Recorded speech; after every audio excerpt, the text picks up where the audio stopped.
Okay, so let's begin. It's good evening here in my place. I'm based in the Middle East in Saudi Arabia. A little bit of a background of mine. This is the first time I'm holding a session here with a study group anywhere probably. My name is Tayyab Mujahid. Uh, I'm an engineer by training, you know, in electronics and communication. I'm based in Saudi Arabia, but I'm originally from India, and and deep learning has kind of pretty much kind of enthralled me since last 3 years. But then this is with this study group, it's probably the first time I've kind of done a very detailed and in-depth study of this particular area of AI, and it's been a very good journey, and it's pretty nice. And thank you, Gautam and the team, for kind of managing this very well, and you know uh, having this progress very smoothly. I kind of really appreciate that. Uh, okay, so let's begin with this. Okay, guys, if you have any questions or anything, you can stop me at any time. If I'm making a mistake, please correct me. I'm a little bit tensed also, so you might hear my voice kind of shivery, but it's all right. But I try to be as calm as possible. Okay, so this is week 13 of the deep learning course of uh, NYU, and uh, this is this is on the topic of graph convolutional networks. And since like last couple of weeks, I've seen that it's not been taken by the usual Yarlikun or the other guys, the other professor. I don't recall his name, but then it's by some other external invitee. Uh, yeah. So to begin with, I mean, this is broadly divided into three parts. This particular lecture. Part one, he kind of discusses the traditional convolutional neural networks, and the architecture of it, and kind of he just does a comparison with how the data is structured for images, for speech signals, and also does a comparison with how the traditional convolutional neural networks work, and those networks wouldn't really work in for a graphical kind of a data. And it also kind of goes into the detail of the traditional convolution that we have been learning until now, and then kind of starts also discussing how graphical convolution can be structured. And then this is kind of a like compared to all the previous lectures, this is especially the graphical convolutional networks. It's pretty kind of heavily.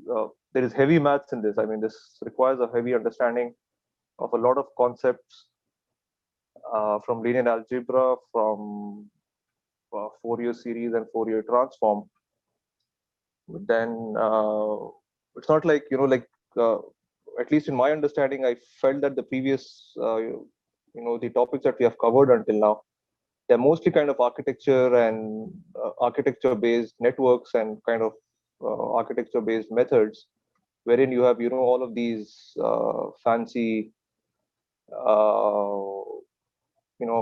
architectures, and you kind of play around with that.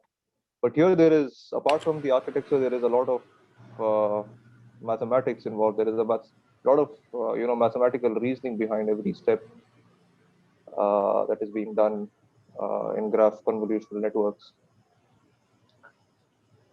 Okay, so let's begin with the first. Sure.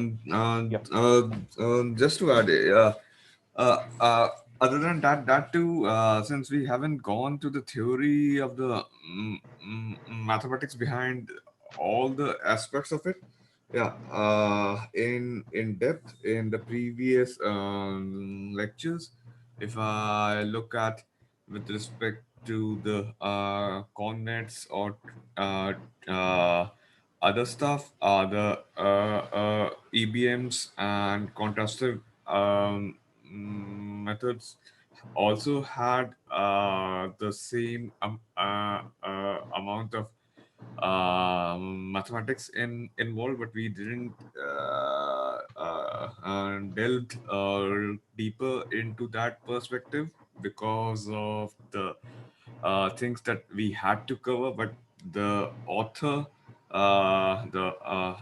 who had taken the presentation here, Xavier, uh, he uh, he comes from a totally mathematical background, and he tried to explain everything from the spectral and the other point of view of the GCNs to reach to a particular conclusion that he defines in his uh, uh, how do I say it, in his lecture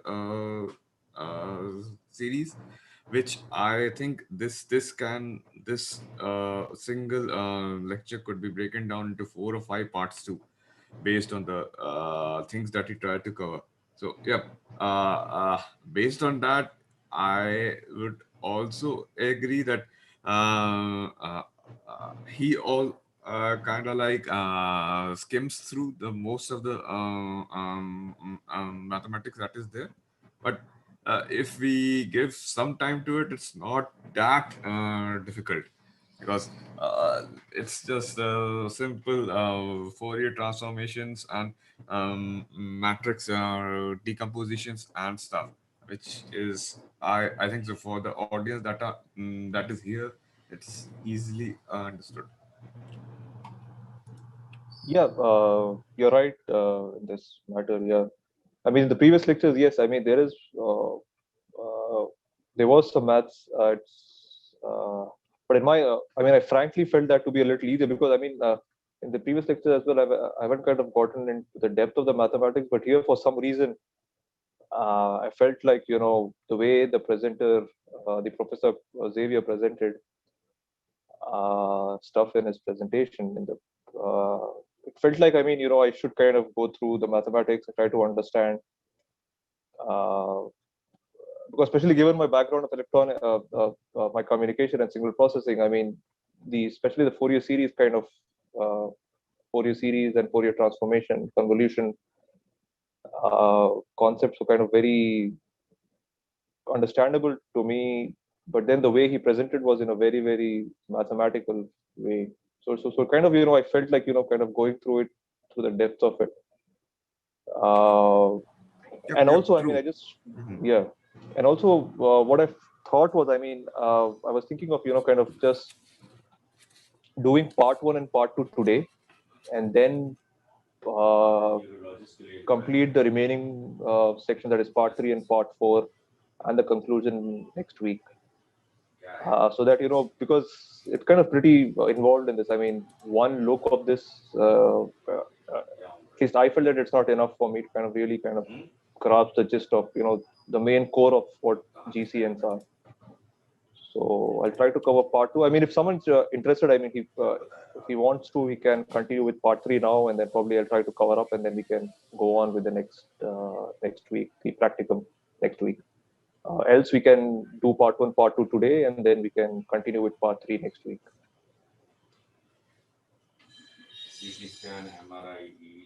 Yep, please continue. I Sure. just had a couple of. Fine. Okay. So to begin with, now the professor here goes into goes into the history and of deep learning and the progress of how uh, how deep learning progressed over the years with the ImageNet movement happening in 2012,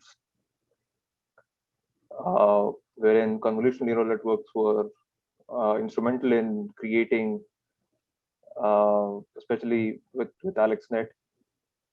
Uh, they were able to kind of extract a huge amount of features, not handcrafted features, but then automatically learned features from the data. And then they were able to train that particular deep neural network uh, using GPUs and kind of reduce the error percentage significantly in one shot. And then that has progressed very well over the years. In 2016, it has also bettered the human accuracy, especially in the classification problem.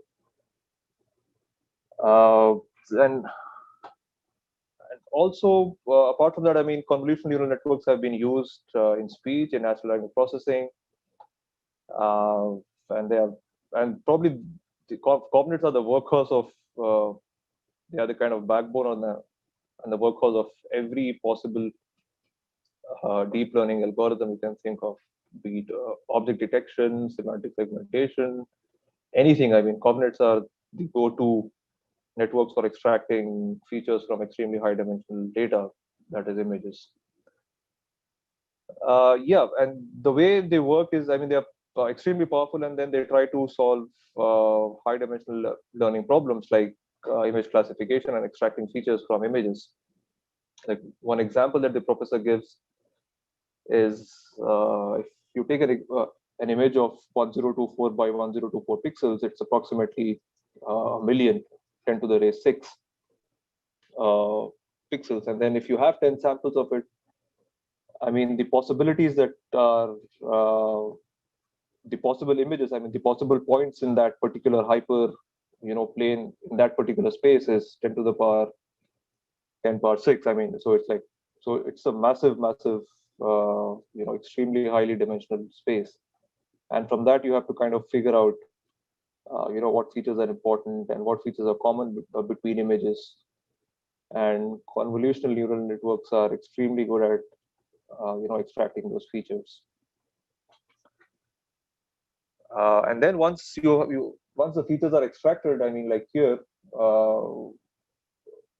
then in the end, like for a classification problem, you can have some sort of a classifier at the end, like an SVM, or any sort of a linear classifier or a nonlinear classifier, where you can easily classify the images based on the features that have been output by the backbone or the backend network, which consists of convolutional neural networks. Okay, and also the main assumptions when a convolutional neural network is used is that the data is compositional. I mean, it is formed by certain patterns. One way, one assumption is that the features, the patterns are local. By the fact that when a convolution happens, the preceding layer, the following layer, the output of the following layer is kind of based on a certain amount of local features only. It does not kind of take into consideration the other features from the other side of the image. I mean, if it's an image, it does not take into consideration the other portions of the image.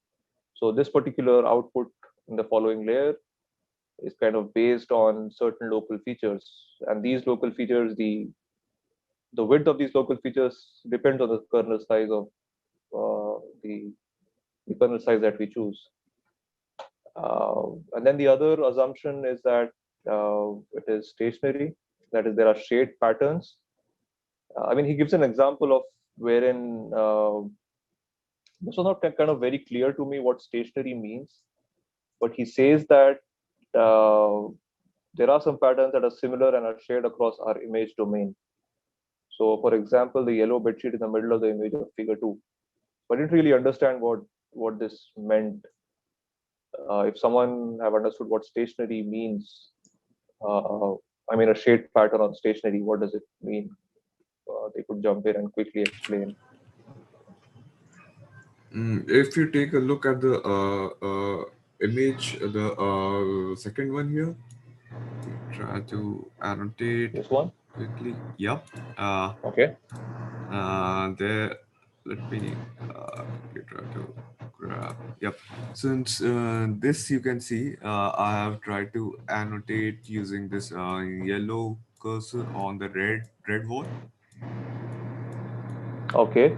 So this is the stationary or the shared patterns that you can see here. Okay. So this meaning that a particular object has a shared pattern. Yep, with respect to the colors or the textures. that is local to a particular image. Okay, got it. Yeah. Okay, got it. Okay. Oh, okay. So it means that okay, fine. Shade patterns. So not necessarily color, but it could be any other pattern which it could learn from within the data, Yep, and right? this can be shared across the images. So if there are multiple colors like red here and some other or similar shade of red, or some other pattern with respect to I think some sort of a texture as we see in our distal dot path. If you see Mm-hmm. at their patterns on how they define the local features. Mm-hmm. So uh, uh, that that kind of a color, it's here they are as professor puts it, it's basically depending upon the color of the uh, uh, uh, image, and that's what he calls on in his tutorial here. Sure. I don't think color would be. Because he mentioned color, it does not mean that he's stressing on color. Uh, because uh, because when you feed an image into a convolutional neural network, it could probably be of any color, but it could probably be this. A bed sheet would look like a bed sheet, like how you mentioned that the features are shared across all images. It would look like a bed sheet in the features would be same in any of the image. Yeah, I Yep. think it's Uh, also like a pattern, right? So if you see a face, it's got two eyes, one nose, one mouth, yes. right? Mhm. So it's like all faces have that, right? So it's kind of like that. I think Okay. that was my impression. Yeah. So Yeah. Stationary in the sense that is an eye on any face, right? So that's stationarity. Like if you see an eye, that's an eye on any face, on any image. on any face. Yes. Okay, right. That's a good point. Got it, got it. Yeah, because I wouldn't change across images. I would have the same kind of pattern in any image. It would not change as the image changes or in different settings. True. Perfect. Perfect. Yes. Stationary means this. Yes. It's understandable. Okay. And then the next assumption on which cognates are based is the data is hierarchical, wherein you can start with high level features and go down to smaller features and construct a particular image. And this is how, like, for example, the smallest features that the convolution network could learn are edge detectors. And as you go down deeper into the layers, it could start learning higher features. Like, for example, it could learn that higher abstract features, like probably an eye, uh, probably a nose for a human to kind of to for the pattern to really kind of extract features if they want to find out features from a human. So effectively, like this means that they're kind of learning features based on the data, and the features kind of go from the finer, from edge detectors to the abstract high level features to like a like immediately recognizable features for humans, like nose and eyes, or probably lips or something else. For a car, it could be like a tire or something else. Okay, so and then regarding uh, yeah, and then apart from that, these compositional features are extracted and then fed into a classifier or a recommender or any sort of uh, classifier at the end, and then from there on you can easily solve the problem at hand. Okay, so next is understanding what the graph domain is. So the professor talks about the data on which convolutional neural networks are applied. The first type of data is so effectively the data that is the type of data is grid data on which the traditional connects are used. For images and videos and volumes, like for volumes in the case of medical images, or in traditional images, it could be like 2D, 3D, or 2D plus 1 Euclidean domain, wherein, and then if it is language, it could be sentences, words, speech, which lie in 1D domain. And we have seen this in the previous lectures as well, wherein we have talked about speech signals as well. And then again, all of these are kind of grid data, which are kind of interrelated locally, and these are kind of regular spatial structures. It's not like once we see the graph domain, kind of understand what this regular spatial structures mean. But then they're properly arranged in a regular spatial grid-like structure. There is some sort of a relation between each of these grid points, and then relation in the sense that they're kind of locally related. And all of the convolutional operations are kind of mathematically well defined and fast, including pooling. I mean, because pooling helps us in reducing the number of the size of the image. It kind of helps us in localizing the features as well, if I'm right. And yeah, so this is what the data type is on which the regular poplets are used. But on the other hand, the graph domain, it's not as simple as this. The data is not arranged in grid structures like these. Like for example, if you consider a social network, so each user would be a node or an edge, nodes or a vertex, and the connection between the users, if they are friends, like on Facebook, that connection would be an edge. And then if there are millions of other people, and then each of these people are connected with each other, then this becomes a massive graph. So the user, the features of a user could be, like messages, images, or videos. The connection between them, if they are friends, the adjacency matrix would be 1 if they are friends, and it would be 0 if they are not connected. But on the other hand, and similarly, for if you kind of even look at the brain scans and the brain, if you try to understand the structure of the brain through a technique called SMRI, the brain can be divided into different regions called region of interest, and then each of these regions is connected through connection called cerebral connection. And yes, this region of interest, the features of this region of interest could be extracted using SMRI. And the connection, if there's a connection between this region of interest I and region of interest J, then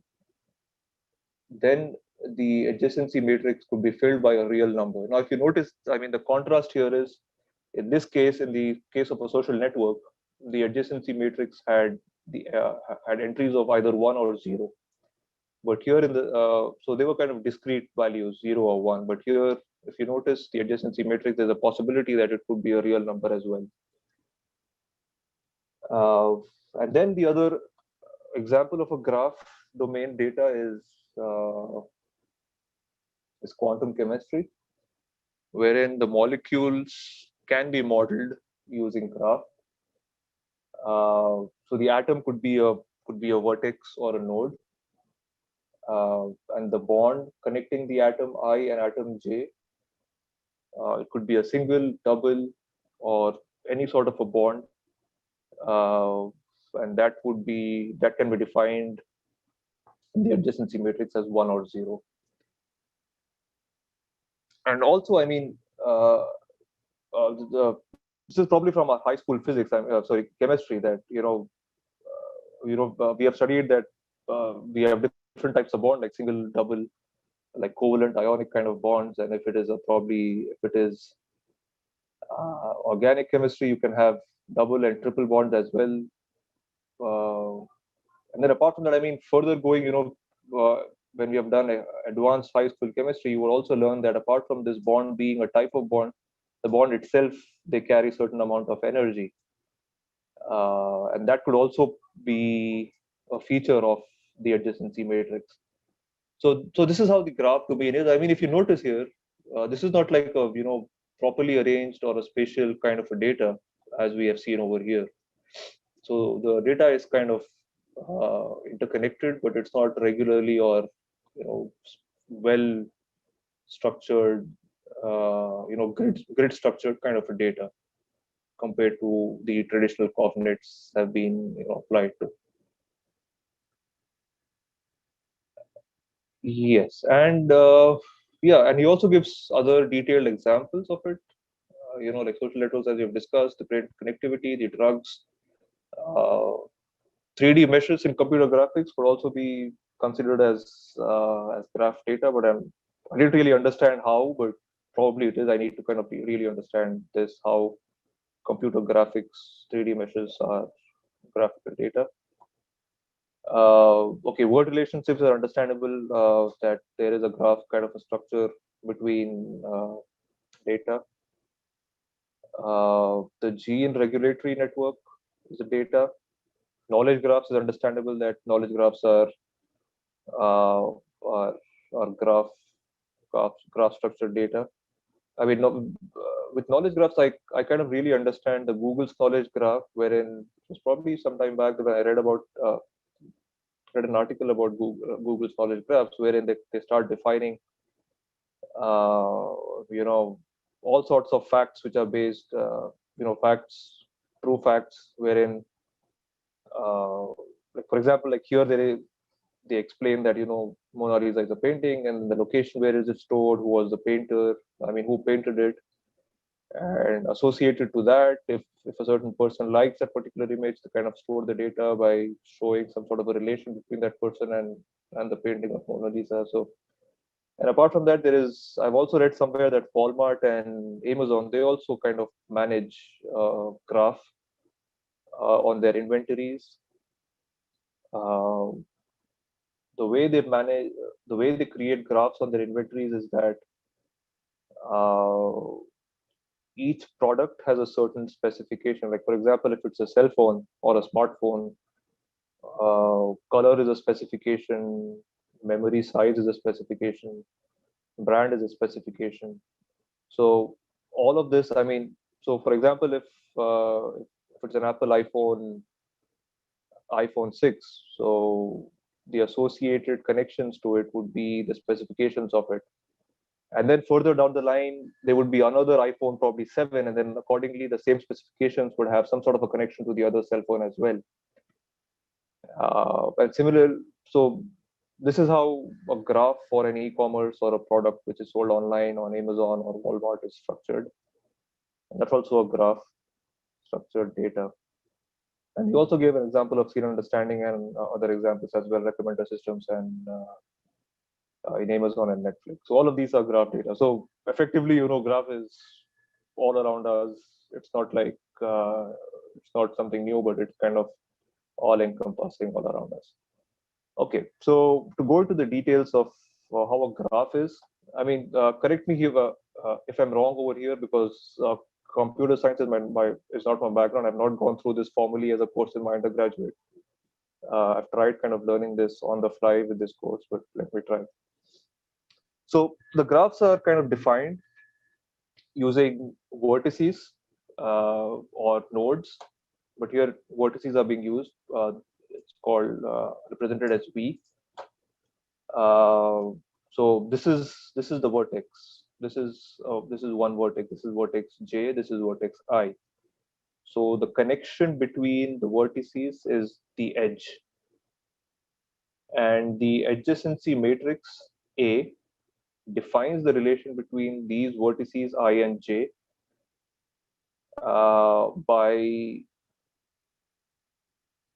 by showing whether a connection exists between I and j. And yes, so this is what how a graph is defined. And if you notice here, the features of a vertex. Now the vertex is defined by each vertex could be represented by a vector hj, and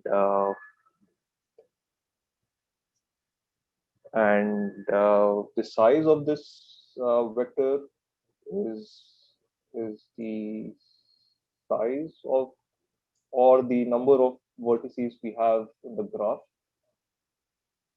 and the size of the edge, the features which are defined, the feature vector which is used to define the edge, the size of it would be the size of the number of edges that are available in the complete graph. Okay. Yes. So to give some examples, so the node by features here, like node or vertex features that are hi or hj could be atom type, if it is a quantum chemistry type of an application. The edge features, that is the connection between the nodes or the vertices, could be the bond type. And there is also something called as a graph overarching, graph features, which kind of defines the full graph. So that could be the molecular energy G. So, I mean, if I kind of, go back to this image over here, from again from my from our high school chemistry, I mean, every molecule to be stable, I mean, they have some sort of an energy. If they are excited, they are at an elevated energy level. If they are not excited, they are kind of at a lower stable energy level. So probably, if molecule is considered as a graph, those energy levels are the features of the full graph. So this is how I kind of related this in my mind. Probably this is correct. Okay. Yep. We can also view this as a anisotropic versus isotropic filters, in which the form of aggregation is done, like in coordinates versus graphs. I think so. The professor explains it in the future slides.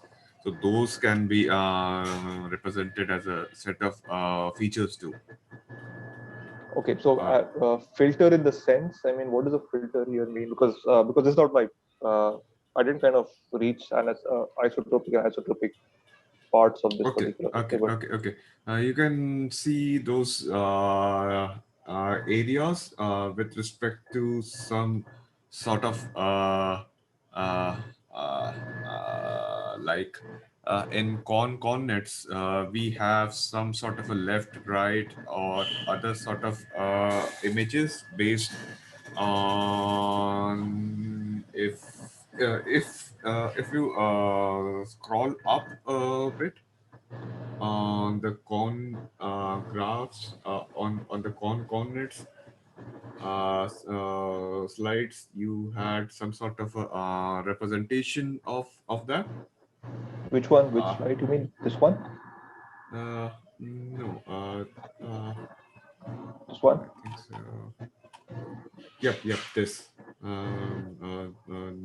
this slide. So if you can see this, Okay, you mean the filter. Okay, this yeah, one. yeah, Probably this one. filter and the representation that it has. So yeah, let me try to annotate it. So if you look at these three, this is an example of simple, how do I say it, antistrophic, isotropic. If I'm not wrong, let me try to view the correct terms here. Whereas in graphs, yep, I am right here. And whereas in graphs, we do not have a proper formulation of the kind of features that we take into account. So that's the isotropic uh, uh, in which those kind of aggregations that we saw across the nodes. If you go back to the image that you had Okay. here, if that's on the right, with respect to here, here, here. So you can see these kind of a coloring, and since it is in 3D here, so we cannot currently see the basis of energy, or you can view them as some sort of aggregations. That's the correct term for the graphical representations here. So that's the graph features that we get, and that's isotropic, since we do not have a predefined pattern on the type of features that will be presented, Okay. like Okay. like in connets. Okay. Got it. Got it. Okay. So yeah. So this is kind of how a graph is structured, and it's an example of how it is structured using a molecule. Yeah, and also, I mean, the size of the features of the graph feature itself would probably be dependent on the number of energy levels that are possible for a molecule. So this is what DG would stand for. So I mean, yeah, I mean, I mean, I really want to this kind of made me think. If you see here, I mean, this structure itself, the data here is hierarchical over here. You're starting from an atom, features of an atom, and then you are kind of defining the features of an edge and or the bond type between the atoms or the two nodes. And then you're kind of going out and then kind of defining the full graph, graphical, the features of the full graph. So is this not hierarchical as well, the data in graph? Because we are defining something, you're defining the features of a node, features of an edge, and then defining the complete feature of a graph itself. So what do you think? I mean, this could also be a hierarchical sort of a data, as we have seen for images. Then in the sense that the hierarchy is kind of limited to just three levels. And also, it's irregular, right?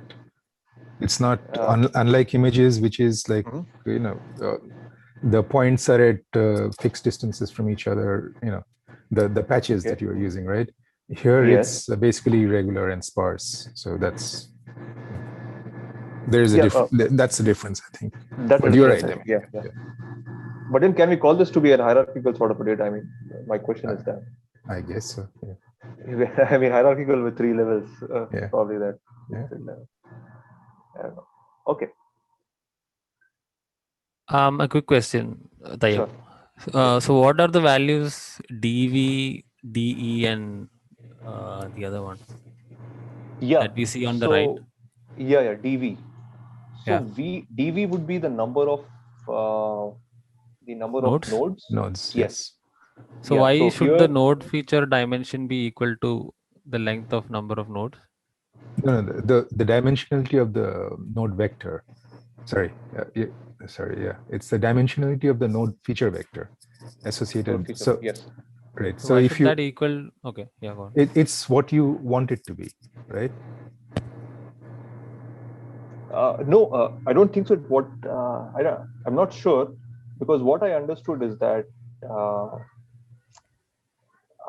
like for example, if you take this particular example, this graph, my assumption, I mean, what I've thought is this DV for this particular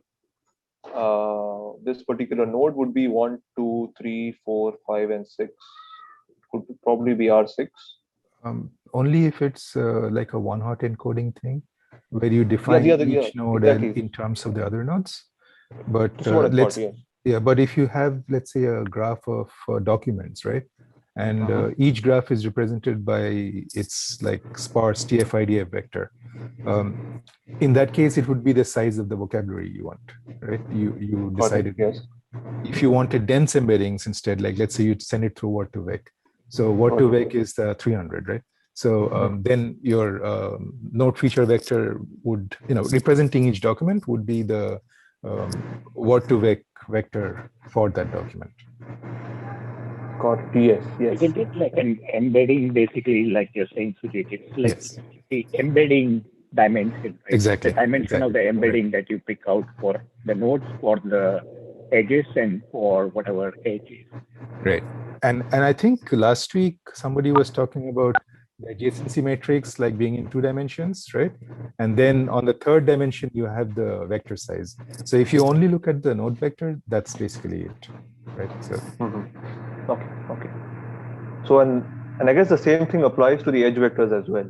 Yes. I think the connections between. Okay. And what about the graph? The graph. Go ahead. So typically, edge vectors are usually, not always, concatenation of the node vectors, right? The two nodes on the 2 sides, plus any additional stuff that you know about the edge, right? So maybe the weight and other features of the type, maybe the type of edge and so on, right? So that would be the edge vector. And graph vector is additional stuff you know about the graph. What is it about, right? So is it about like he mentioned here, the molecule energy. So if your graph is about that particular molecule, then the total energy of the molecule, I guess, would be a feature of the graph. And for that, the examples for when you need the graph vector is basically when you're comparing subgraphs or 2 different graphs, right? For similarity, or so then the graph features also come into play. So I guess probably even coming up with a node feature and an edge feature is also itself a big complicated or a very difficult task to have a very good. It used to be and still is to some extent, but a lot of it has become with the deep learning, everything is end to end. So a lot of it has become automatic now, right? So you basically, for documents, for instance, you use either you use the TF-IDF sparse vector or you squeeze it down into an embedding, right? So So I mean, in one sense, I mean, we are kind of learning the features of the nodes and the edges while we are training this graph convolution neural network. Right. Got it. And then that's why the dimensions of it could be what we choose, and it would automatically fit within that particular dimension according to the data that we are training it on. Yeah. Correct. Yeah. Got it. Okay. This is clear. Yeah. This is very good. Sorry, I wanted to ask, so if you start with a feature like atom type, how does that fit into the embedding then? It would be one of the features. So the atom type would be like, is it hydrogen, carbon, whatever, right? And then maybe what is its atomic number, and what is the, where in the periodic table does it occur? What kind of element is it, right? So, and then, stuff like that. How many electrons does it have, or how many free electrons does it have, right? So that is that part of the embedding, or it's concatenated with the embedding? These are manually, I'm just thinking back to whatever I remember from chemistry. These are like manually generated features initially, at least.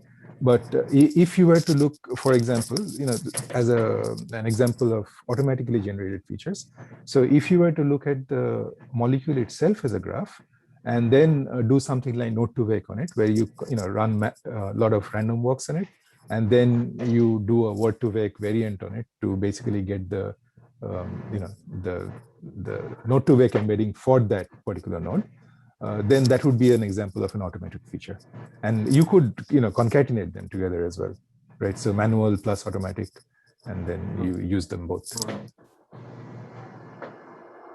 I mean, like Thanks. how.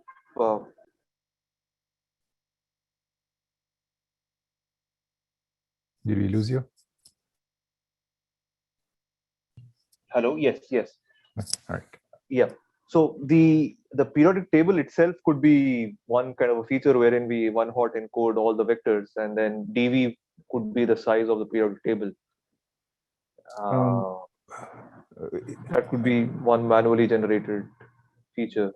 Well, it would be, the feature is for the node, right? Assuming the node is an element, like, it's one of the elements in the periodic table, it wouldn't actually make sense to have the entire periodic table.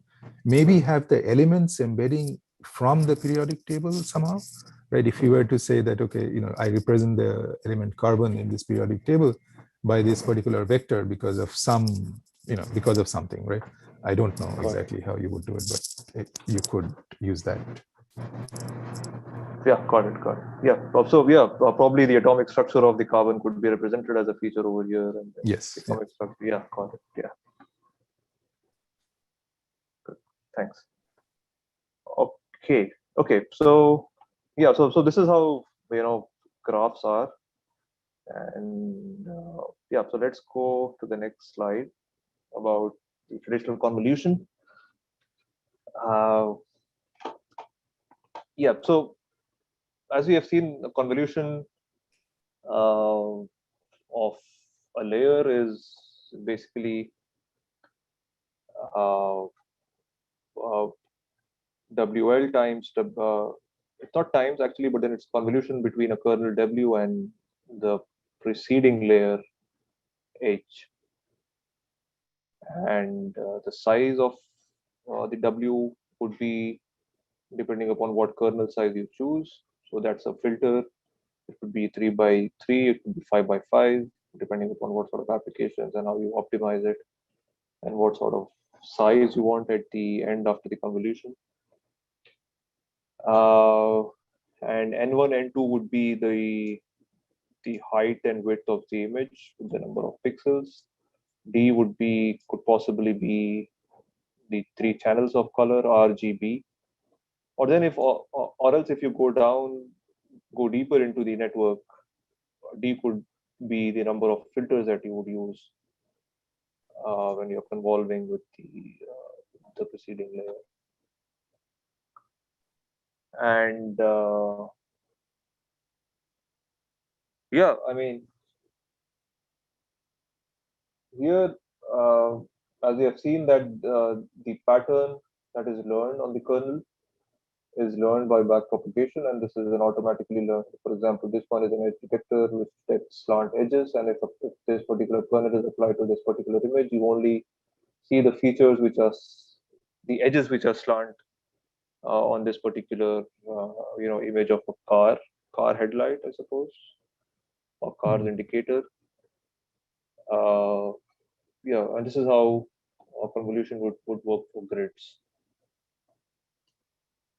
And yes, and the way the professor also talks about convolution is that convolution is similar to template matching. And apparently in image processing, there is a concept called template matching, wherein you kind of define certain templates, and you can define certain edge detectors, parallel, slant, horizontal, vertical edge detectors, and then accordingly you can match that particular template feature and then extract those features from the image. Yes, and then so effectively, I mean, this is like some sort of an inner product between the kernel and the layer of the image that we are doing, and then summing it over the kernel size. And also, this is a parallel process. The complexity of it is O of n. And I didn't understand this word. I mean, if someone can explain for compact support patterns, what does compact support mean?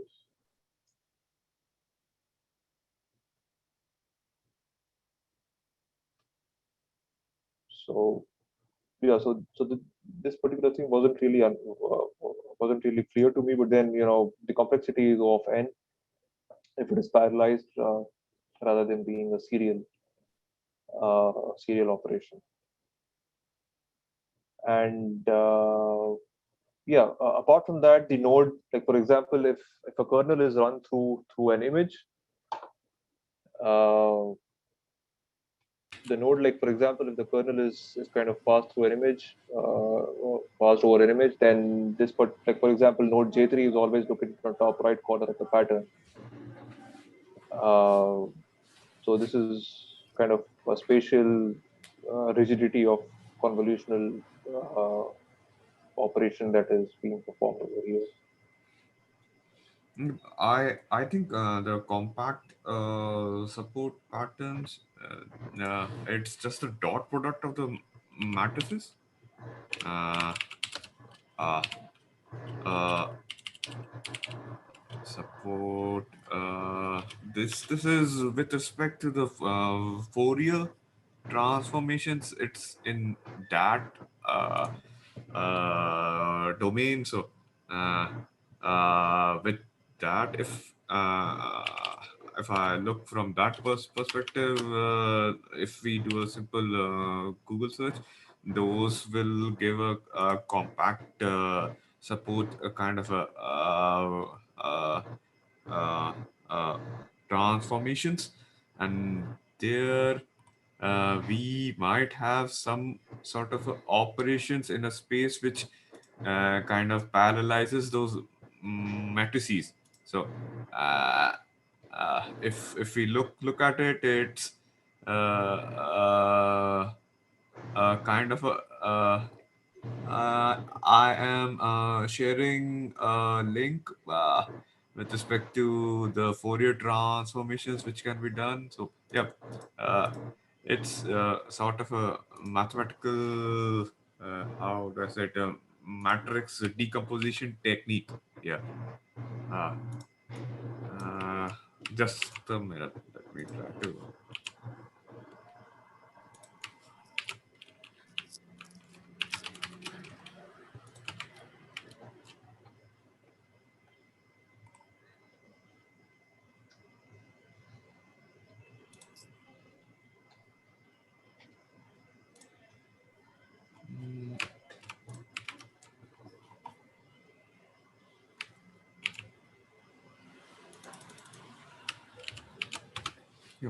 This is a maths.stack exchange link. Here we have Fourier transformations that have kind of a compact support. Since convolutions are a form of Fourier transformations, the original theoretical interpretations were kind of like bought from them, the ideas that we had. So it's a sort of a argumentation in this space. If we look at the answer here, they have f hat, which is defined almost everywhere with an entire function g, which has the, how do I say it, transformation with the original. If we had the formula f of f cross g, which can be written as the composition or a simple dot product of f and f of g. So it's kind of as I said, as I alluded to originally, it's a sign. It's a kind of a transformation that decomposes your original matrix into this, such that you have a kind of a dot product, and your matrices are easy to compute on the GPU. So if we look at from that perspective, Okay. yeah. Yeah, and apart from that, kind of goes into the detail of this template matching analogy.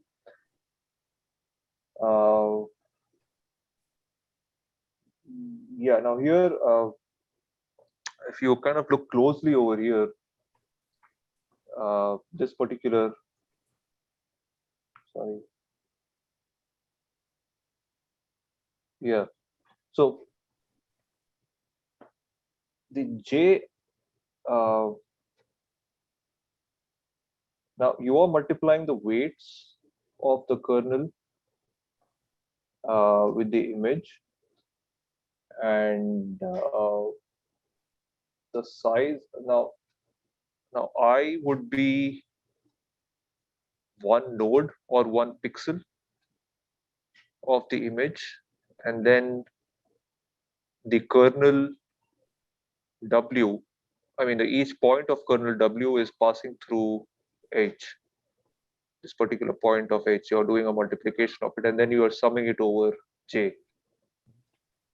And then he says that he goes on to say that we usually use H of I plus J instead of H of I minus J because the former is actually correlation, which is much more like template matching. I mean, convolution originally or correlation in signal processing is basically when you flip. I mean, when you're comparing two signals in the sense it could be an image, it could be a two-dimensional image, or it could be a one-dimensional, speech image as well. So when you're doing a correlation of two signals, so you kind of do a convolution wherein you flip one image or one signal or one function, and then kind of pass it over the other by doing a pointwise multiplication on each time interval, and then do a summation of it. This is from signal processing. And this is identical here, right? This you is... take the pixels on the patch and the pixels on the filter. You exactly, do element-wise multiplication, and then you add it up. Yeah. But here there is no flipping, and here there is no flipping. Yes. Yeah. Like you meant, yeah. But in the original convolution of signal processing, you kind of flip the image, flip the second signal or the first signal, and then you kind of pass it over each other until the full the full signal is passed completely on both sides. By flipping, do you mean transpose? But that will just transpose. Be yes, transpose. Yeah, transpose. Yeah, that's just matrix multiplication, right? You cannot, you need them to line up the inner sizes. Exactly. Yeah. True. So, true. Yeah. But in the in one dimensional, I mean, you don't need to kind of really have that sort. You don't really have to worry about that that as well,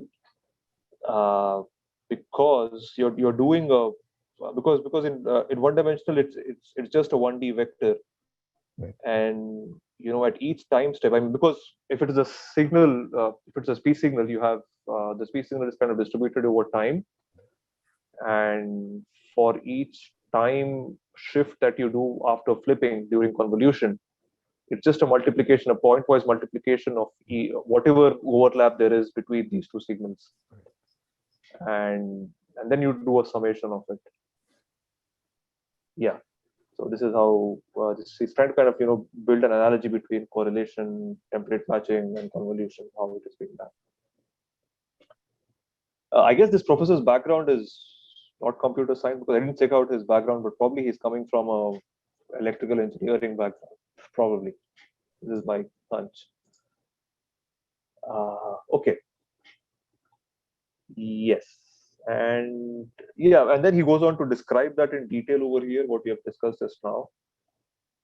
The way the template matching is done, how the inner products are calculated and then summed over when the convolution is passed over the image, wherein the kernel's weights, whatever weights kernel has, is multiplied with the corresponding overlap that it has with the image, and then the kernel is shifted across the image, and then the signal changes each time the kernel is shifted. Okay, so now the question is, now can we extend template matching for graphs? Can we do this sort of passing of this particular filter over the image over different grid points for a graph? But the issue with graphs, again, as we have seen before, is that there is no particular order. The nodes are not ordered. And to match a template features with data features when nodes have no given position. I mean, as compared to an image, every pixel has a particular location. They have a position. I mean, you can define a pixel by its x and y. If you have loaded that image into a NumPy array, for example, you can kind of pinpoint that particular by kind of specifying its location by its coordinates. But for graphs, this is not the case. Because obviously, because graphs are not kind of an ordered, not grid-like data similar to images. So, like, to go into the details of it, like node J3 has no specific position; it's just an arbitrary index. So J3 is just an index. This could possibly be could be J1 as well. This could possibly be J2 as well. So it's just an arbitrary number that we have given just for our understanding. And this location, I mean, it's not like fixed for a pixel in an image. And there is no particular ordering on graphs. I mean, like the professor says that the correspondence of nodes is lost on graphs. There is no up, down, right, and left on graphs. I mean, on a grid, as we have seen just now, I mean, we are moving from left to right. We are moving this kernel from left to right, and we can say that this particular node or this particular pixel is on the right of this particular node, and it's above this node, and it's on top right corner of this node, and this position never changes. You cannot define it for a graph because there is no specific ordering. It's easy to see if you construct a graph and try to draw it, right? Each time you will see a different graph, right? Because it's the exact same graph, but the visual representation is completely different, or completely, yeah, true. So yeah, exactly. I mean, if you kind of take this and then kind of flip it or probably shift it,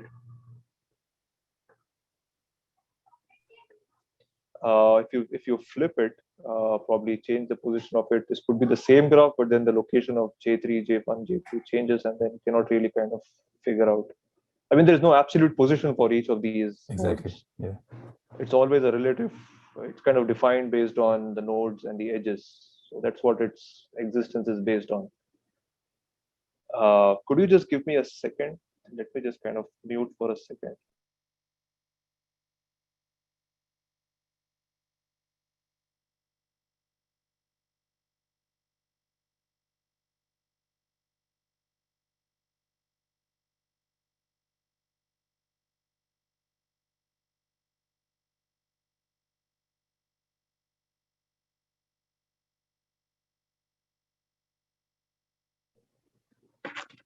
Hello. Yes. I'm sorry. Yeah. So there is no absolute position like how we can define for an image, but it's all relative over here. It's and the existence of a node is kind of based on what its neighbors are basically and how it is connected to its neighbor.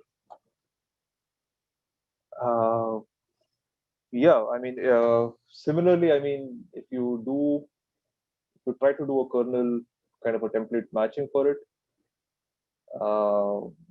these matching, I mean, like how it was mentioned that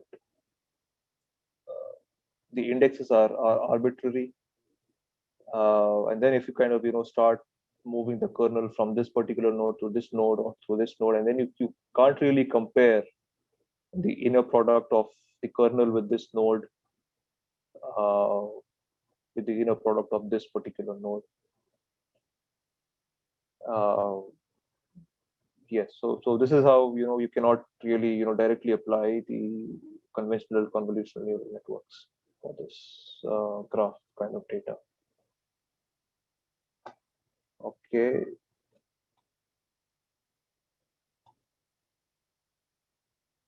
Yeah, and the other thing, I guess, probably about the second issue is that the neighborhood sizes may be different, so that the template WL shown below has 4 nodes, but node I has 7 nodes in its neighborhood. Yeah, so the main issues are node ordering that we have seen just now, and then there is heterogeneous neighborhood. So it's not like an image where each pixel is probably surrounded by 1, 2, 3, 4, 5, 6, 7, 8 pixels, and it's fixed. The neighborhood size is fixed, but for a node, it's not fixed. So that's why there is a heterogeneous size of the neighborhood.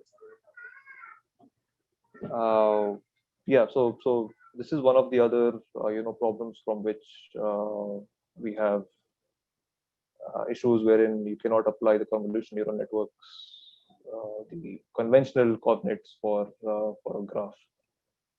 I'm sorry, guys, if you can just give me a couple of minutes. Something came up urgently. I just need to come back. I'm sorry. I really apologize for that.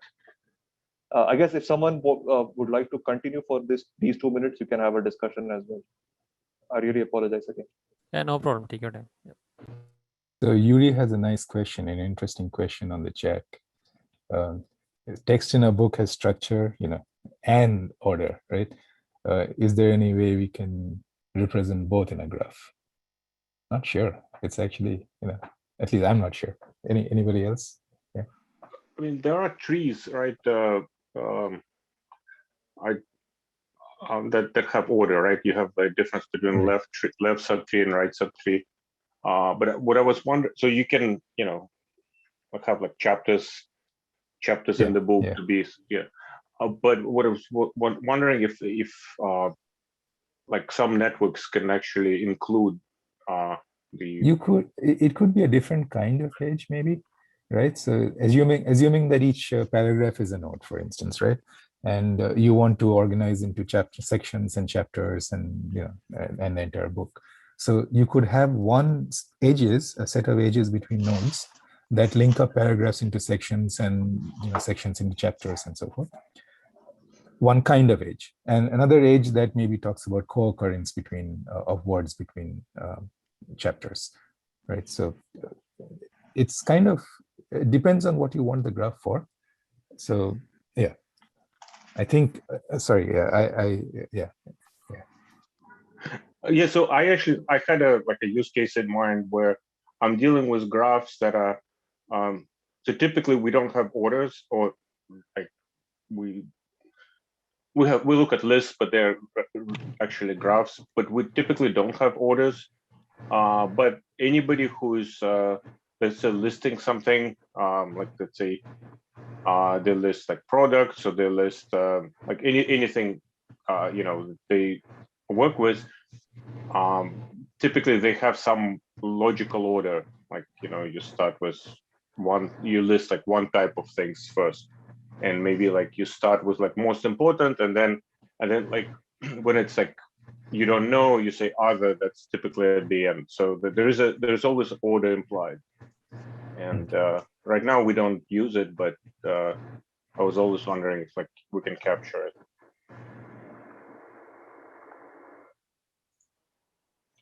Okay.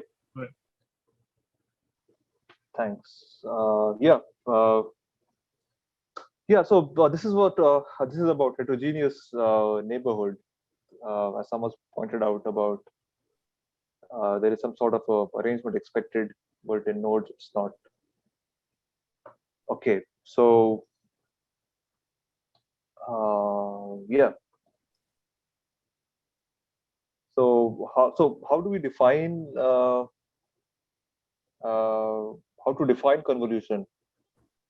So definition one, as we have seen, is template matching. The other definition is the convolution theorem. The convolution theorem, again, this is from signal processing, I suppose, in the sense that the Fourier transform of, I mean, if you have a function and you do a Fourier transform of each of these functions, and then do a pointwise product of these Fourier transform.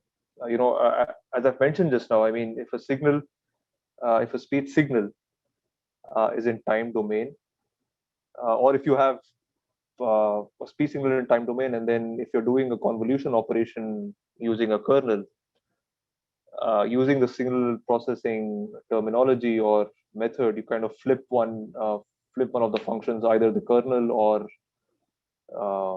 the signal itself, and then you do a pointwise multiplication by passing the function, by passing one function over the other, on each time step. That is what you do as a convolution in time domain, and then you kind of do a summation of it after doing multiplication in discrete domain. If it is a continuous signal, you do an integral over all of these multiplications. But then this becomes easier when you do a Fourier transform. You don't need to do all of these flipping and doing a pointwise multiplication at each time step. So you effectively do a Fourier transform of the signal if you are able to do a Fourier transform of it. And also the Fourier transform, the signal, I mean the signal H, and Fourier transform of the kernel or the other signal that we have.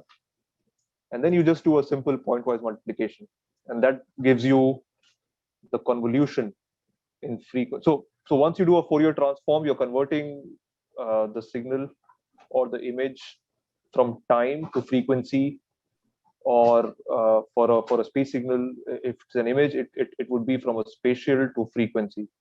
So whatever signal you have, or whatever function you have, or whatever data you have, the moment you apply a Fourier transform to it, you're converting that into its corresponding frequency domain. And then once you have a frequency domain function, you just do a simple multiplication, and then to find out the convolution of the two signals, you do an inverse Fourier transform. So you kind of try to get back the original signal in time domain, the convolution of the two signals in time domain, or whatever domain that you have started from. It could be spatial for images, it could be time for speech. Okay, and the generic Fourier transform has O of n square complexity, because of the fact that when you are doing this multiplication, I mean, the way you do it traditionally, it is O n square, because you have to kind of loop through two different functions and do a multiplication. So you effectively have two loops, and that's why you have O of n square complexity. But then this complexity could be reduced by a trick called fast Fourier transform. We can do it in O of n log n complexity. So does this refer to the complexity of the function f here? So if you are doing, for instance, on the right hand side on the top, right, you do f of w and then pointwise multiply with f of h. Is f of w O n squared, or n log n in case of fast Fourier? So it will be O n squared pointwise multiplication with O n square? Yes, pointwise. Now here what we are doing here, I mean, if you do the direct way of doing convolution, as I've explained, is that you have two signals, or you have one signal or one function, you're doing a convolution operation with a kernel. So when you flip the other one and then you pass the other function over the other function until the function becomes zero, I mean, until the function ends basically. So you're effectively multiplying at each time step. So if I can do, probably I can do a quick search and show you how a convolution operation is done. Yeah. So one thing that occurred to me when you mentioned matrix multiplication, right? It's matrix multiplication between two one-dimensional signals, right? So if it's your signal is x times a matrix multiply with x2 transform, it's basically pointwise followed by a sum, right? So it's essentially the same thing, exactly. Yeah. Essentially the same thing as what the two-dimensional convolution we are talking about here, right? Exactly. So, yes. Yeah. But so in that case, why do the Fourier transform is my question, right? So if the RHS is, it's O n squared, then times O n squared, it looks like the LHS is actually better, right? Because you do the matrix multiplication, that is like one operation, right, in vector format, and then you do O n square. So again, I mean, maybe I'm mistaking things, right? So yeah. No, I mean, what you have asked is a good question. I mean, I think I know the answer for that. I'm not kind of really able to recall. I mean, I'll kind of think about it, kind of recall things, and probably I'll write it down and share it in the group. Sure, absolutely. I mean, let me also share for that. Yeah, because what you have asked is a very, it's a kind of a very fundamental question here in that case. to understand the complexities of this O(n) square and n log n. Let me kind of go back and then read about it a little bit and then explain to you. Sure, absolutely. Yeah. Okay. Thank you. Yeah. You're welcome. Yeah. So what happens for fast Fourier transform is that you effectively, because you have common kernels, because when you do a Fourier transform, you do a Fourier transform and then you have something because the kernel itself is common, and the orthogonal functions that are utilized for calculating the Fourier transforms are common. So that's why you don't do multiple calculations. So you kind of store that, because when you do a fast Fourier transform, the memory requirement increases than compared to when you're doing a generic Fourier transform over here. So, I mean, even though you have a gain in speed, but there is the amount of space required increases when you're using a fast Fourier transform, because you have to start storing the previous multiplications and then reutilize those, going forward. Yeah, it's like dynamic programming strategy, right? Dynamic programming, yeah. probably at that particular. And then this is a very, very vast field, fast Fourier transform. Specifically, there are many algorithms which people have tried doing fast, the Fourier transform, very quickly, because this kind of translate. Because I was listening to a podcast recently on This Week in Machine Learning. He was talking about DSPs. DSPs are processors which kind of do digital signal processing, and you have to implement these Fourier transforms. And the reason you implement Fourier transform is that you have to filter out, because there are a lot of filters that you have to, like for example, if you have a low pass or a band pass filter wherein you want to kind of remove noise, as we are talking, as we speak on Zoom, probably there are some sort of filters which are running in the background in the software, wherein my speech is passed through that filter, and any noise which is high frequency or extremely low frequency noise which is not required, which is not within the audible range of us talking, so it would remove those signals, and then that is done using a band pass filter. And those band pass filters are effectively implementations of Fourier transforms, effective implementations of a signal, signal one, that is RSP signal passing through a system or a filter signal, and then you have an output signal which is kind of devoid of those high frequencies. So that's a convolution that you do. So when it passes through a filter, and that operation has to happen very fast as we speak, and then these signals are kind of these operations are encoded on digital signal processors for for video encoding or speech encoding, for especially on televisions or on cell phones, and then FFTs are kind of embedded inside these DSPs on these chips.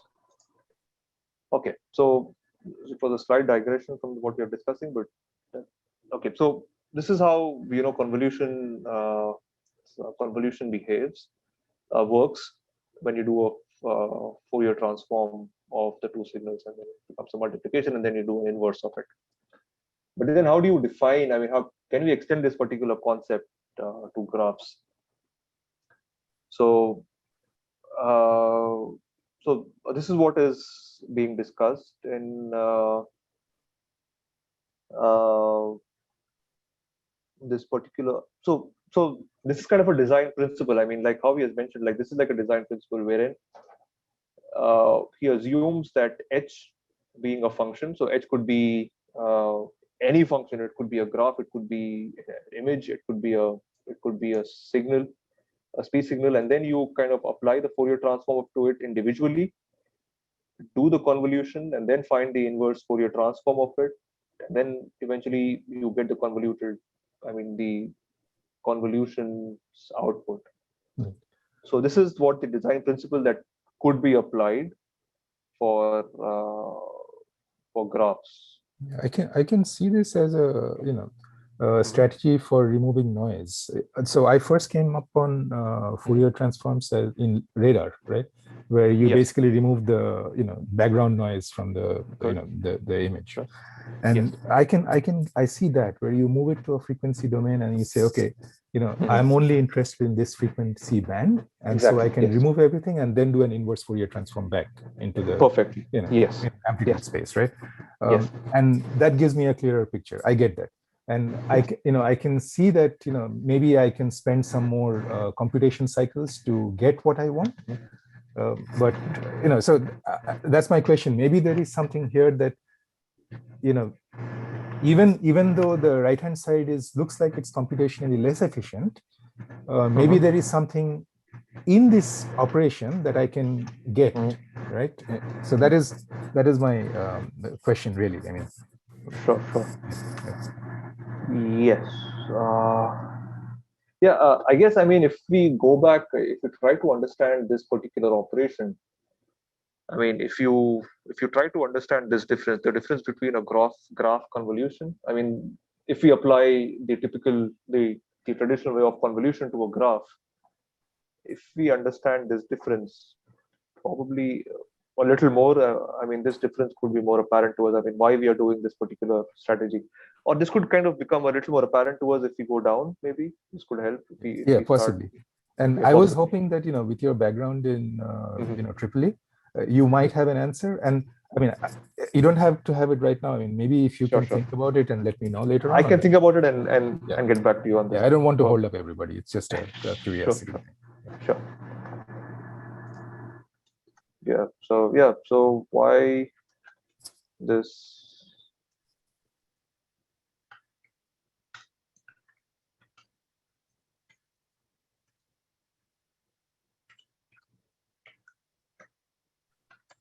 Okay.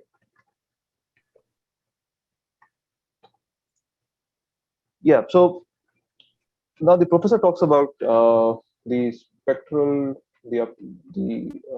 he talks about spectral convolution. I mean, the way convolution is being done for graphs. So there are various. I mean, he says about this book on harmonic analysis, graph theory, and combinatorial purpose of optimization. I haven't seen this book. Probably this sounds like a pretty old book and pretty heavy in maths kind of a book. But then the broad steps that are required in spectral convolution are a graph Laplacian, Fourier functions, Fourier transform, and in the end, the convolution theorem that we have seen just now. Okay, so to begin with, the first step, the core operator in this, in the spectral convolution, is the graph Laplacian. Now, the graph Laplacian, this is delta, which is defined by this particular operation. Now, I mean, to kind of step back a little bit, let's define what G is. G is a graph which has vertices V, which has edges E, and the adjacency matrix is n by n. Okay, I have a question over here. Now, the moment he says the adjacency matrix is n by n, I mean, is it always that the adjacency matrix has to be n by n, or is it possible that the matrix size could be different? It's a sparse matrix. N is the number of nodes. So essentially, it's it's a n by n matrix where each element basically says that I am connected to if in that matrix Aij is not zero, it means that in a binary case it means that I am connected. The node I and J are connected. If it is zero, it means there is no connection. And in a weighted case, it can also be replaced by like the weights of the edges, right? So if there is no edge, it's zero, and if there is more than zero, then those are the weights. So that would be the edges. So it's always n by n, yes. So okay, it's always a square matrix and it's always n by n. Yes. And n being the number of nodes. Yep.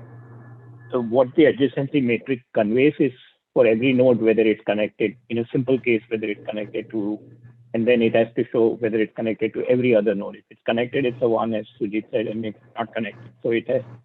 So by definition, it would be n by n, right? Because every node has or does not have a connection to every other node, including itself. Got it. Yeah. Because I remember reading, because I was just trying to read this linear algebra book by Gilbert Strang. There is a chapter in that. Probably I misread that somewhere in that book, but he says that the adjacency matrix is m by n. I probably need to get back and read that again. Okay. Okay. So yeah. So the graph Laplacian now is defined as delta, which has delta with a capital D,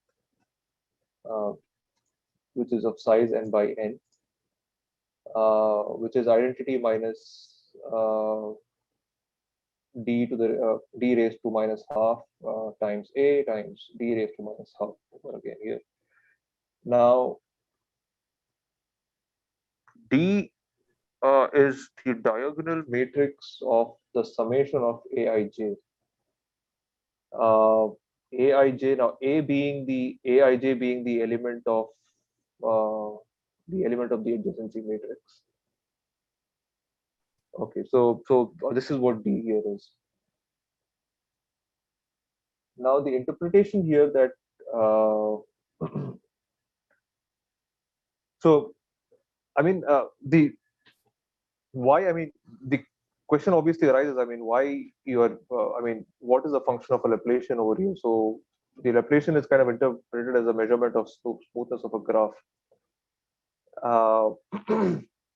The difference between the local value hi and its neighborhood average value hj di on the formula below is the degree of node I and ni in all the neighbors of node I. So I remember, I mean Laplacian, I mean if I recall correctly from my from probably this was from partial differential equations.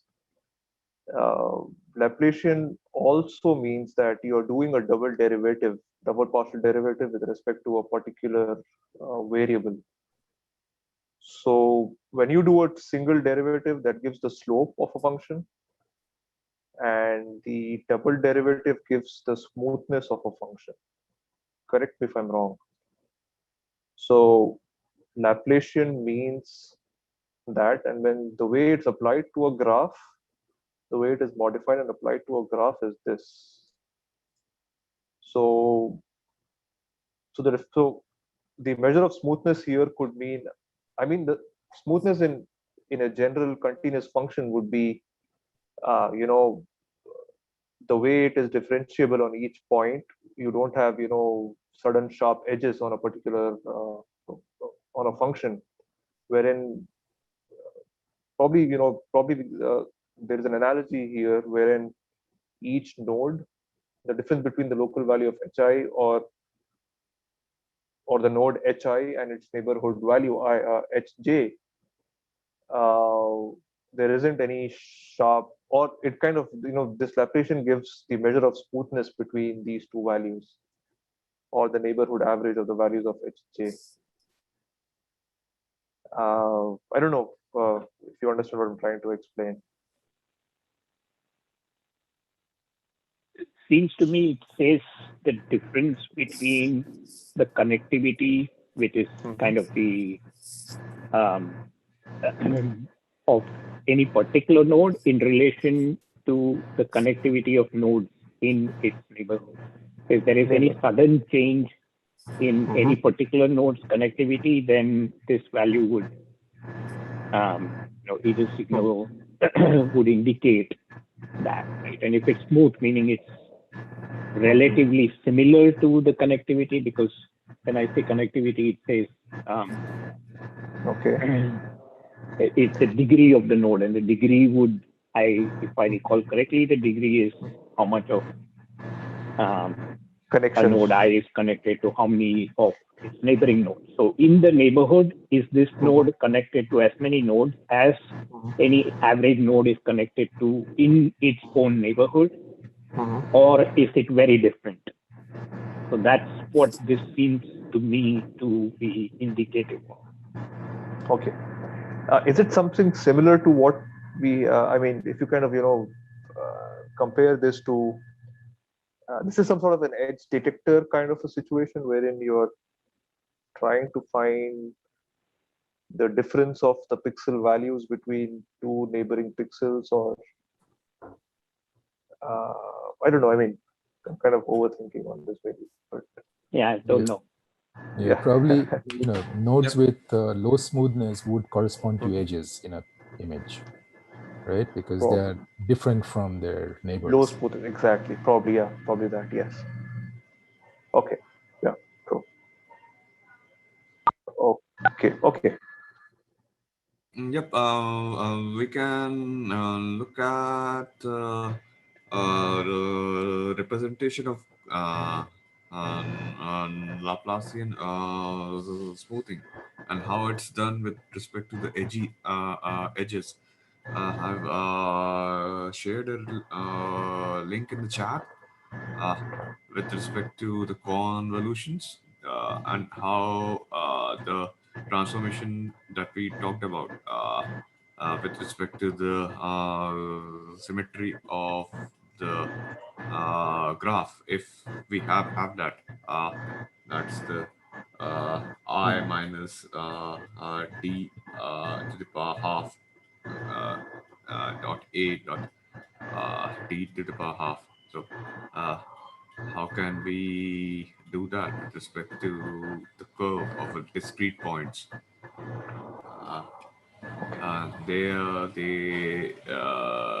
This is a research paper in which they developed a technique across how to interpret or explain the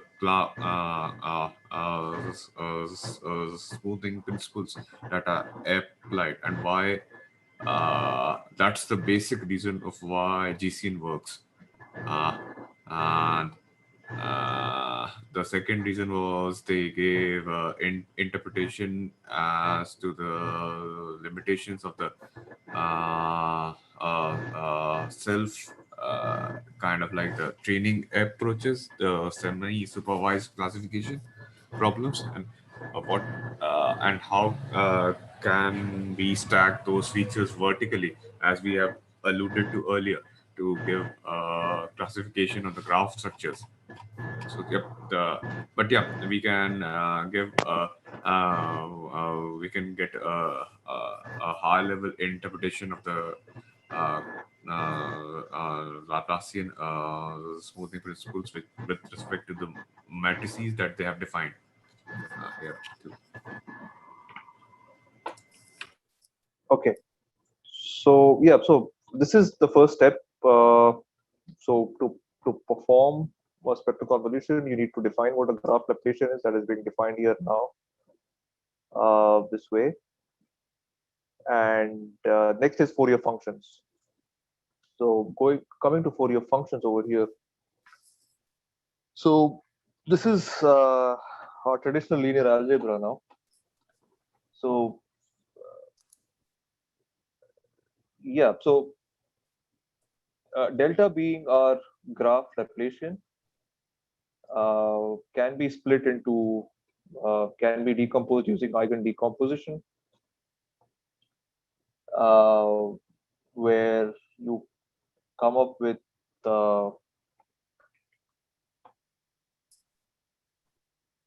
which is also called spectral decomposition, and so it's effectively you're splitting the matrix in its eigen vectors and eigen values, and where the matrix where phi is of size n by n.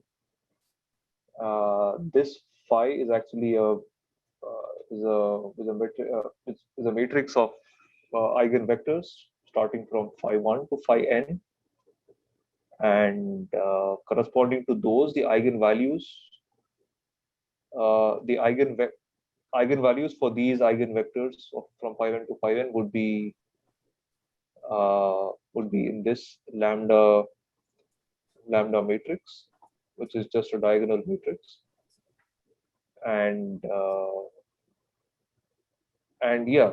So when you do an eigen decomposition on the Laplacian, the eigenvectors, they form the spectrum. They form the Fourier functions of Fourier functions, and the eigenvalues form the spectrum of it. And also because eigenvectors being the eigenvectors, they are orthonormal. So Fourier functions form an orthonormal basis. Yeah, so one thing wasn't clear to me here when this lambda is the spectrum, which is a diagonal matrix, and the diagonal being the eigenvalues starting from lambda 1 to lambda n. But here he also mentions that the range of lambda, the eigenvalues, is between 0 and 2. Is this some property of some property in linear algebra which I missed?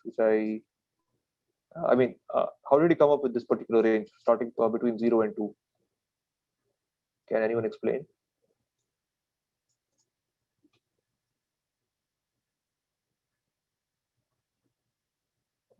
Okay, so probably I need to kind of dig this, think about it a little more, read about it a little more. So this I didn't really understand. I mean, why would the eigenvalues be limited between the range 0 and 2?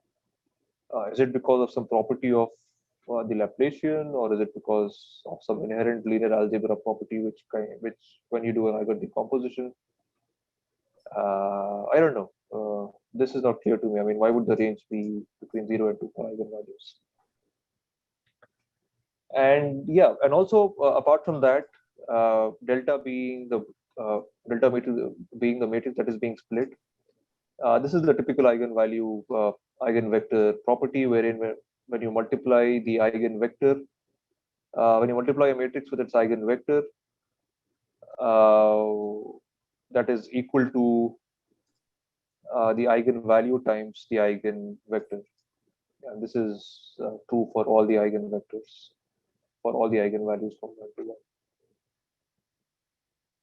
1. Okay, so yeah. Okay. So, I mean, what are these Fourier functions? I mean, so these are basically, I mean, if you from Fourier series, I mean,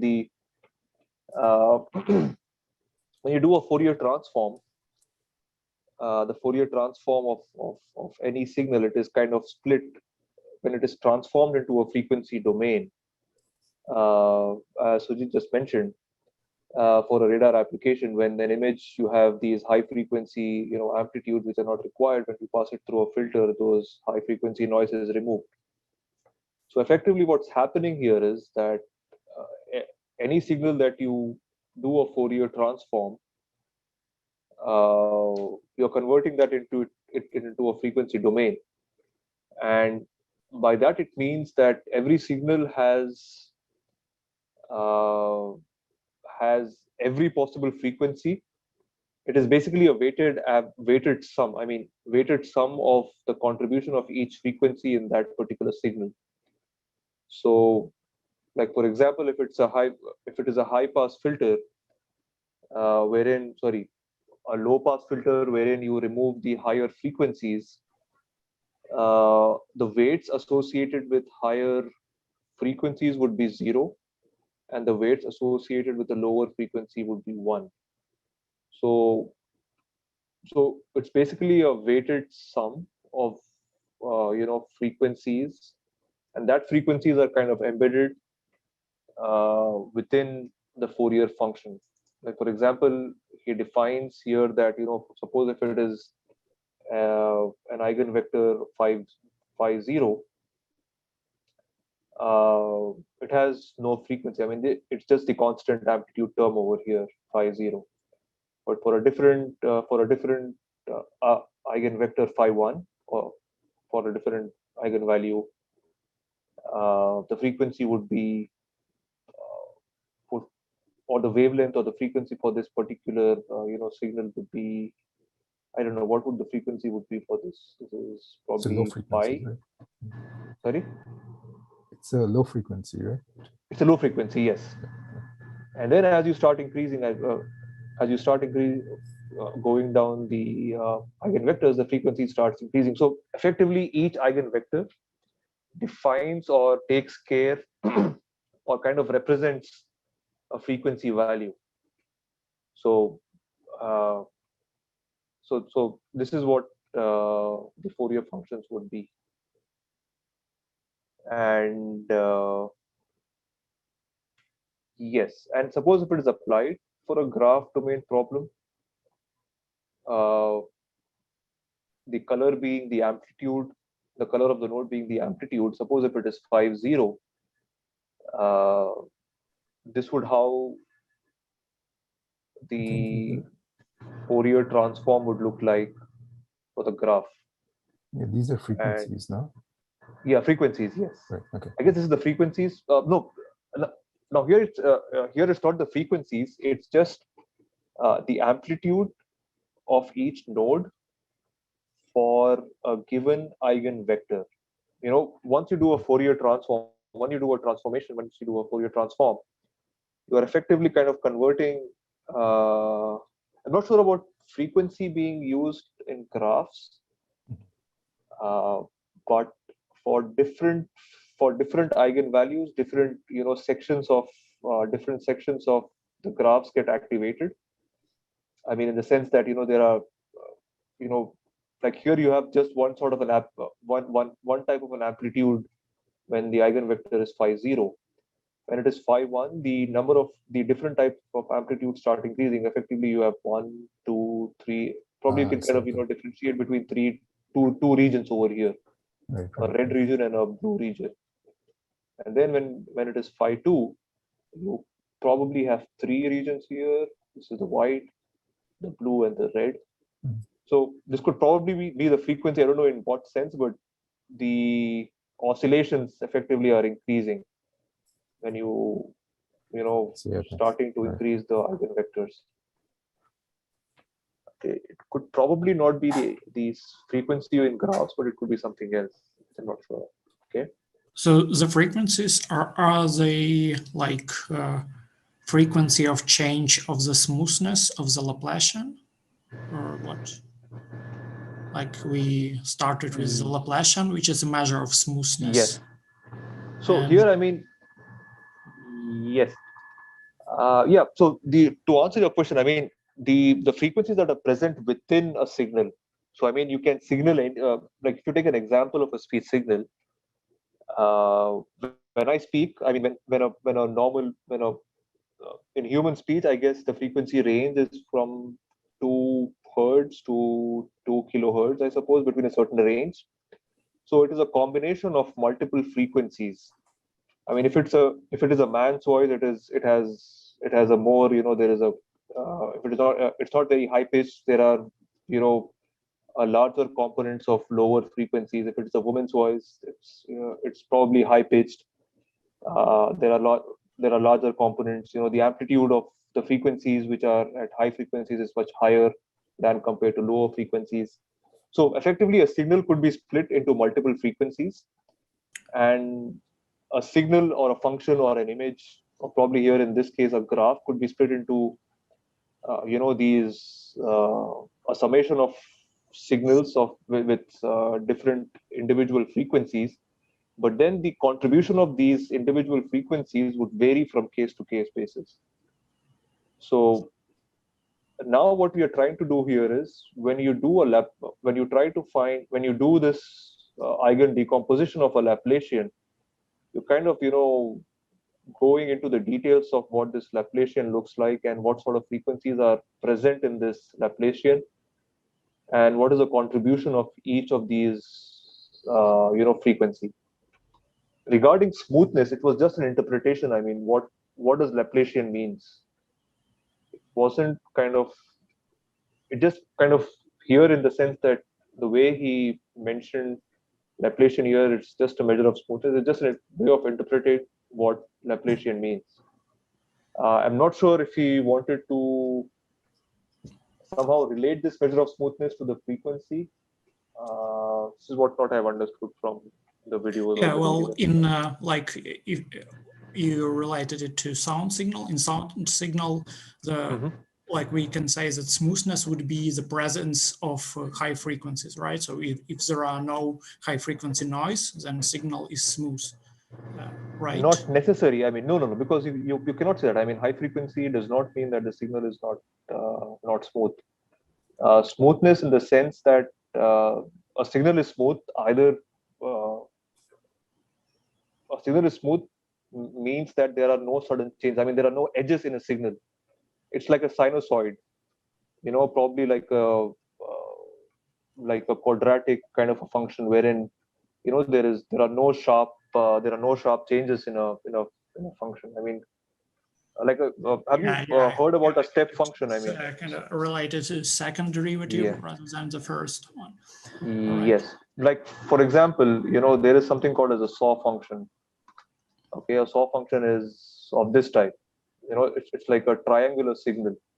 So this is not a smooth function. I mean, it's smooth in this region, but there is an edge over here if you see. So this is not a smooth function. So, but on the other hand, a sinusoid over here, if you see,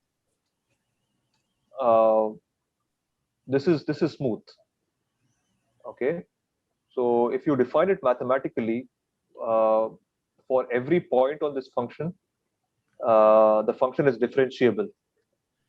So meaning that there is, if you take a point, you can define the limit of the function either from the left or the right side of the function. Understandable that limit is the same no matter from which direction you approach. From a direction you go. But so that's what the smoothness here is.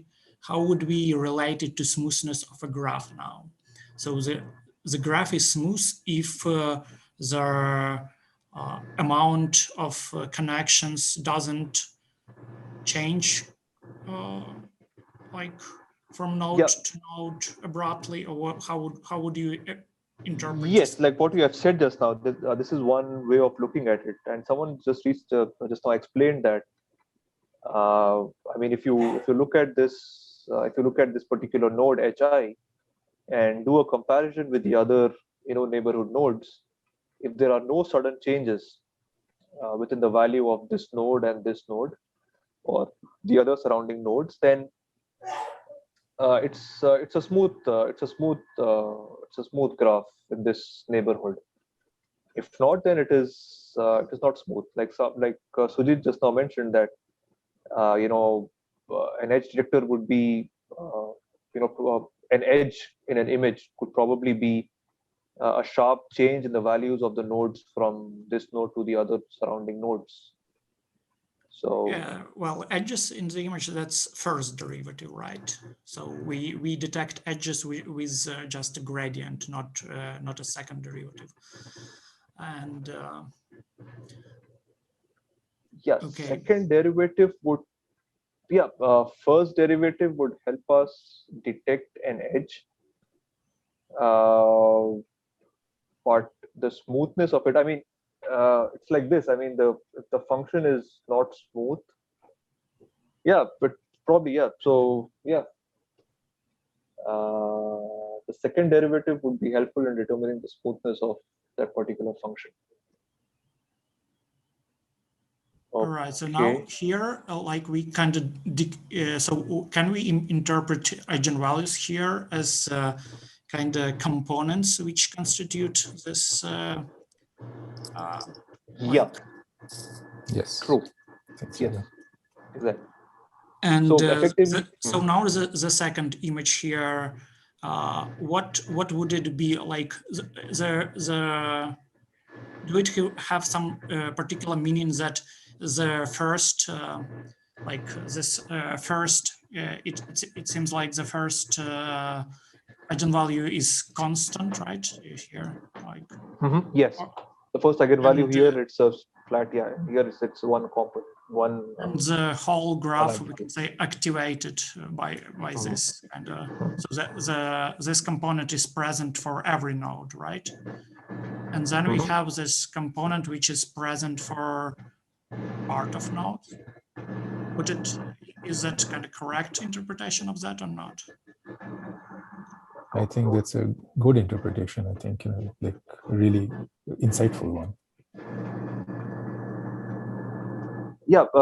And to add on to that as well, it would not be, just this. I mean, like I've said, that the final signal or the final graph would be a weighted combination of all of these 50, 51, 52, 53.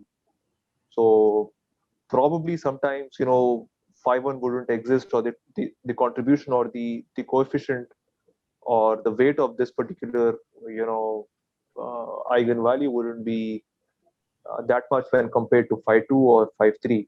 This would something, I mean, if you can think in the direction of PCA, where principal component analysis, where we find out the eigenvalues and kind of ignore the ones which have a very less contribution.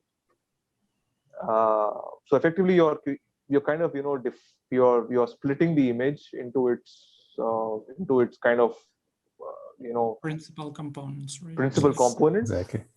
Into its components, but you're choosing the principal components which have the highest contribution within the image. So this is effectively that's been done over here. I mean, this kind of this decomposition, decomposition that is done, you're finding the eigenvalues and the eigenvectors that is being done in PCA as well. So for now, here is nothing like very specific to graph, right? We started with a matrix, and we just deal with matrices here. So matrices, yes. And maybe, as you mentioned, that the fact that the eigenvalues are bounded from 0 to 2 is kind of something that is specific to graph. I think so, because I'm not really sure why Professor mentioned that the eigenvalues are bounded between 0 and 2. I was kind of hoping if someone would know about it. I did a quick search on the Gilbert-Strang book. I kind of tried reading it, but I don't know. I didn't find anything, which says that eigenvalues would be limited between 0 and 2. But it probably could be something related to graphs. But then, on the other hand, the adjacency matrix that we have defines the graph. So effectively, what we are doing is we are doing linear operations.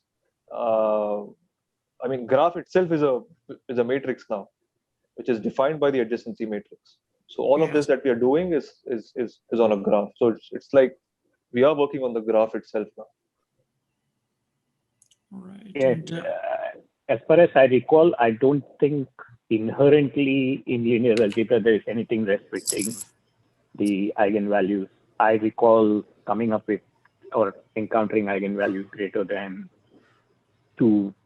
So I think it's specific to some potentially graphs, or he says applications, so it might be graph related rather than. I don't believe that it is a generic linear algebra thing that eigenvalues. Exactly. Yeah. True. Yeah, because.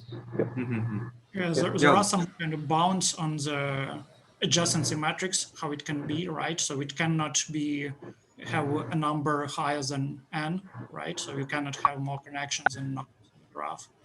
And maybe it somehow comes from that, right? Yep. If you look at the book that he alluded to earlier, the professor, he talks about in the spectral graph theory.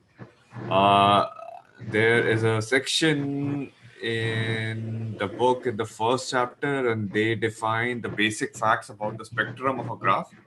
And there they have they had approximately 6 to 7 basic facts, and they define on the basis of the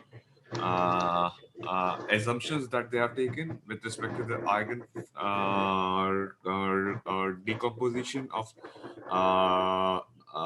graph, that the eigen values of any graph lie between 0 and 2, and they have kind of like reached that particular assumption based on the inequalities. Maybe I can take a screenshot and then share it here.